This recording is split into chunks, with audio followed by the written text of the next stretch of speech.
नमस्कार दोस्तों, आप देख रहे हैं वॉइस ऑफ इंडियन। मेरा नाम सोमनाथ है और आप सबका मेरे चैनल में स्वागत है। ये मेरा चैनल नहीं, ये आप लोगों का चैनल है। आप लोग इसे प्रोत्साहित कीजिए, आप लोग इसको बढ़ावा दीजिए और अपने दोस्तों में ज़्यादा से ज़्यादा इसको फैलाइए। आइए आरंभ करते हैं आज का अंक। आज के अंक में सबसे पहले हम झारखंड से खबर लेंगे।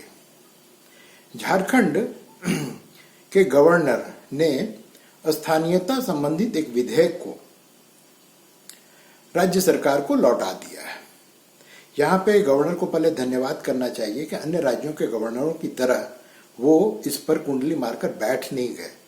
इन्होंने इसे राज्य सरकार को पुनर्विचार करने हेतु लौटा दिया है।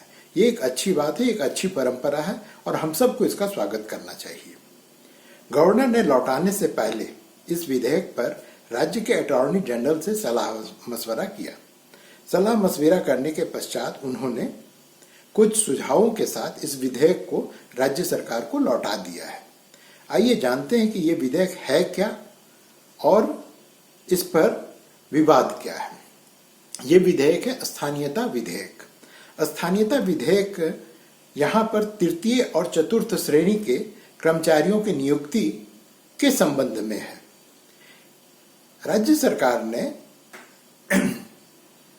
1932 के खतियान को स्थानीयता और गैर स्थानीयता, माने इस राज्य के हैं या आप इस राज्य के बाहर के हैं, इसको परिभाषित इस विधेयक के माध्यम से किया था। और परिभाषित करने के पश्चात उन्होंने इस विधेयक में ये अनुशंसा की थी कि तृतीय और चतुर्थ श्रेणी के जो कर्मचारी हैं उसमें 100% यहाँ के ही लोगों को रोजगार मिलेगा। अर्थात सिर्फ झारखंड के लोगों को जिनके पूर्वजों का नाम यहाँ के खतियान में 1932 के खतियान में दर्ज है, अन्य को यहाँ पर आवेदन करने से भी ये विधेयक रोकता था।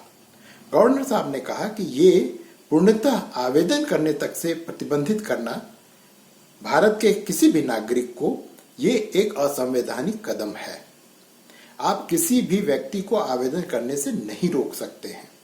और इसके उपरांत उन्होंने एक सुझाव दिया जो बड़ा ही अच्छा सुझाव है। उन्होंने कहा कि आप ऐसा कीजिए, इस विधेयक में ये शामिल कीजिए कि जो स्थानीय लोग हैं और जो यहाँ के बाहरी हैं अर्थात दूसरे राज्य के हैं, अगर दोनों योग्यता में समान पाए जाते हैं तो आप स्थानीय व्यक्ति को प्राथमिकता दीजिए, न कि आवेदन करने से प्रतिबंधित कीजिए।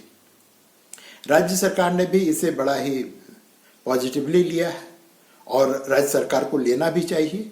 अगर इसमें कोई खामी है तो उसे दूर करके जल्द से जल्द फिर से राज्यपाल विधानसभा से पास करवा के राज्यपाल के पास भेजना चाहिए। ये तो बहुत ही उचित कदम है और इसका सबको स्वागत करना चाहिए। ये मामला काफी दिनों से राज्य सरकार, जब से इन्होंने, हमें लगता है पिछले सत्र में इन्होंने इसे पास करके राज्यपाल को भेजा था और बार बार मुख्यमंत्री जी भी कहते फिर रहे थे सभाओं में कि देखो राज्यपाल इस पर बैठा हुआ है। तो राज्यपाल का ये कदम मेरे दृष्टिकोण से स्वागत योग्य है और राज्य सरकार को जल्द से जल्द उसमें जो खामियां हैं या जो राज्यपाल ने सुझाव दिया है उसको उसमें शामिल करके फिर से विधानसभा से पास करवाना चाहिए। दोस्तों, दूसरी खबर भी झारखंड से ही है। झारखंड के कई राजनीतिक दल, विशेषकर आजसू, झारखंड मुक्ति मोर्चा, कांग्रेस और अन्य छोटे बड़े दल जातीय जनगणना की मांग कर रहे थे। जातीय जनगणना की मांग खास करके जब से बिहार सरकार ने जातीय जनगणना का रिपोर्ट विधानसभा के पटल पर रखा है तब से अनेक राज्यों में उठ रहा है। विपक्षी पार्टियां केंद्र सरकार से मांग कर रही है कि आप पूरे देश में जातीय जनगणना करवाइए। अब जब राज्य सरकार से अगर कोई राजनीतिक दल मांग करता है जातीय जनगणना की, तो यहां पे एक टेक्निकल पॉइंट है जो आप पहले समझ लीजिए। जब बिहार में यह मुद्दा उठा था तो इसे सुप्रीम कोर्ट में ले जाया गया था। सुप्रीम कोर्ट ने केंद्र सरकार से स्पष्ट कहा था कि भाई जातीय जनगणना करवाने का अधिकार सिर्फ और सिर्फ केंद्र सरकार को है। राज्य सरकार सर्वे करवा सकती है, जनगणना नहीं करवा सकती है। तो बिहार में जो जातीय जनगणना के नाम पर ढिंढोरा पीटा जा रहा है वो दरअसल जनगणना नहीं है, वो सर्वे है। सर्वे में हर व्यक्ति को शामिल नहीं किया जाता है। सर्वे को समझने के लिए जैसे कि अभी विधानसभा का चुनाव हुआ तो चुनाव से पहले, चुनाव के बाद बहुत सारे सर्वे बहुत सारे कंपनियां करती हैं और उसका रपट वो समाचार माध्यमों के द्वारा जारी करते रहती है। तो ये उसी तरह से है कि इसमें एक सैंपल लिया जाता है। सैंपल का मतलब होता है कि जैसे मान लीजिए कि किसी जगह की जनसंख्या मान लीजिए झारखंड की 3.5 करोड़ के लगभग है, तो इसमें से मुश्किल से 1-8 लाख लोगों के पास जा करके एक प्रश्नावली दिया जाएगा, उनसे प्रश्न पूछा जाएगा और जो भी उत्तर देंगे उसके आधार पर जातीय जन सर्वे रिपोर्ट जारी कर दिया जाएगा। यही बिहार में हुआ, इसी कारण वहां के लोग इसका बहुत विरोध कर रहे हैं कि इसमें बहुत सारे घपला की गई है। अब यहाँ पर उसी तर्ज पर झारखंड में भी ये मांग कर रही, विभिन्न पार्टियां कर रही हैं। कल विधानसभा में प्रदीप यादव जो विधायक हैं उन्होंने ये प्रश्न उठाया कि क्या साहब झारखंड सरकार जातीय जनगणना के लिए तैयार है या करवाना चाहती है या नहीं करवाना चाहती, इसका उत्तर स्पष्ट रूप से दे।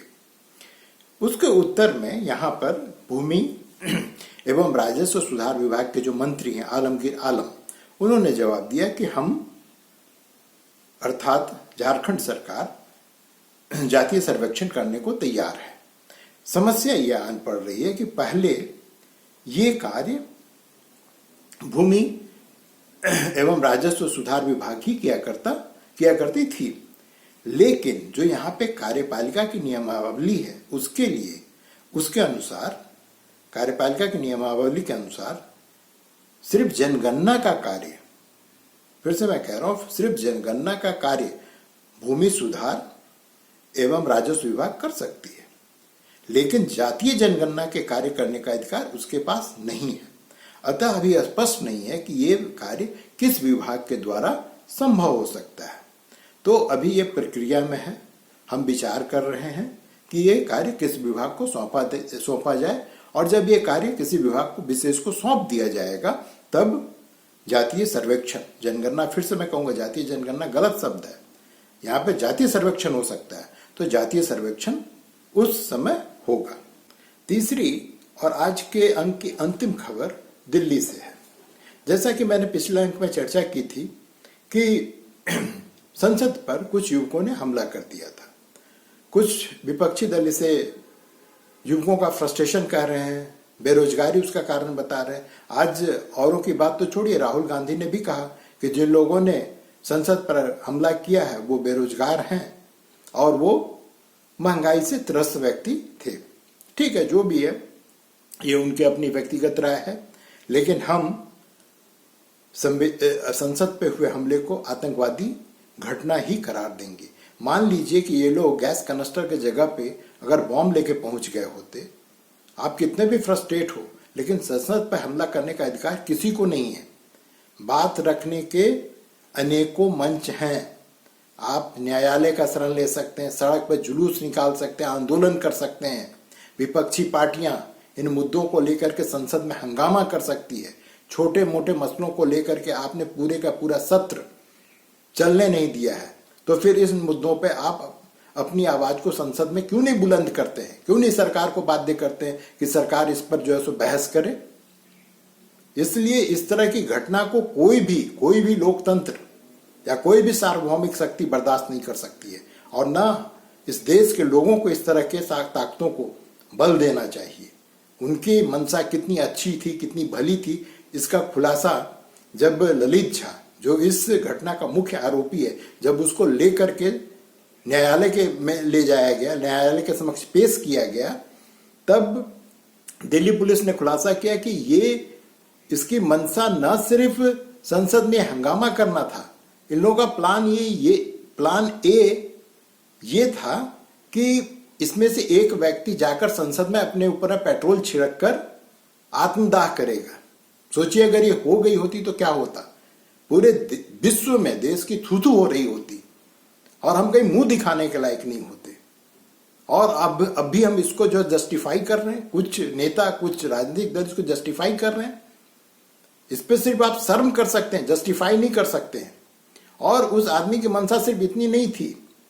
ललित झा जो अब तक पुलिस के सामने कबूला, उसके अनुसार पूरे देश में अराजकता फैलाना और गैर कानूनी मांगों को सरकार से मनवाना था। मैंने सरकार को गैर कानूनी मांगों को मानने के लिए बाध्य करना था। और इस तरह की घटना को हम हल्के में लें। अब आप आज सत्ता में नहीं हैं, कल आप सत्ता में होंगे और कल कोई व्यक्ति यही काम आपके सत्ता में रहते हुए करे, आपको कैसा लगेगा? दोस्तों, इस पर आप भी विचार कीजिएगा। ये मामला हल्के में लेने का नहीं है। और ललित झा जैसे कितने लोग आएंगे और कितने चले जाएंगे। देश जहां है वहीं रहेगा। हमें असंतोष है, ये सत्य है। यहाँ गरीबी है, भुखमरी है और अन्य तरह की समस्याएं हैं। लेकिन इसका ये मतलब नहीं कि आप संसद में जाकर आग लगा दें। संसद है तभी आप इन समस्याओं का समाधान पा सकते हैं। आपको समाधान सिर्फ संसद से ही मिल सकता है। यह भी एक सत्य है और इसको स्वीकार कीजिए।